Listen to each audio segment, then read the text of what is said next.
Hi friends, PG న్యూస్కి స్వాగతం. Friends, Kuwait సాంప్రదాయకంగా తీవ్రమైన శీతాకాలపు చలి ప్రభావానికి గుర్తుగా పిలువబడే ఆల్ ముర్బానియా కాలం ఈ సంవత్సరం సాధారణం కంటే ఆలస్యంగా ప్రారంభమవుతుందని వాతావరణ శాస్త్రవేత్త ఇస్సార్ రమ్దాన్ తెలిపారు. డిసెంబర్ 6న ప్రారంభమయ్యే బదులు ఈ కాలం డిసెంబర్ మధ్యలో ప్రారంభమవుతుందని భావిస్తున్నారు.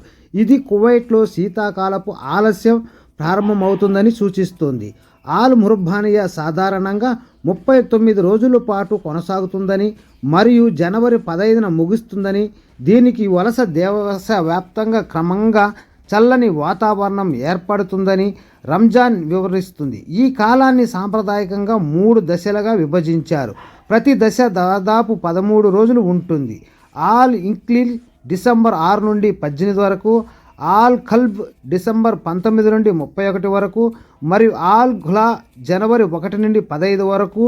ఆల్ ముర్బానియా సాధారణంగా సైబీరియన్ అధిక పీడన వ్యవస్థ ద్వారా ప్రభావితం అవుతుందని, ఇది తగ్గుతున్న ఉష్ణోగ్రతలు మరియు చల్లని వాయుగాలులను తీసుకువస్తుందని ఆయన పేర్కొన్నారు. అయితే ఈ సంవత్సరం సైబీరియన్ అధికం కాక డిసెంబర్ మధ్యకాలం వరకు ఆలస్యం అవుతుంది. దీని వలన ఉష్ణోగ్రతలో అంచనా వేసిన తగ్గుదల వాయిదా పడుతుంది.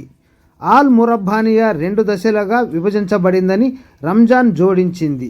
మొదటి సాపేక్షిక మితమైన చలితో గుర్తించబడింది మరియు రెండవది డిసెంబర్ 28 చుట్టూ ప్రారంభమై గణనీయంగా కఠినమైన పరిస్థితులను తీసుకువస్తుంది. ఉష్ణోగ్రతలు గడ్డ కంటే స్థాయికి పడిపోయే అవకాశం ఉంది.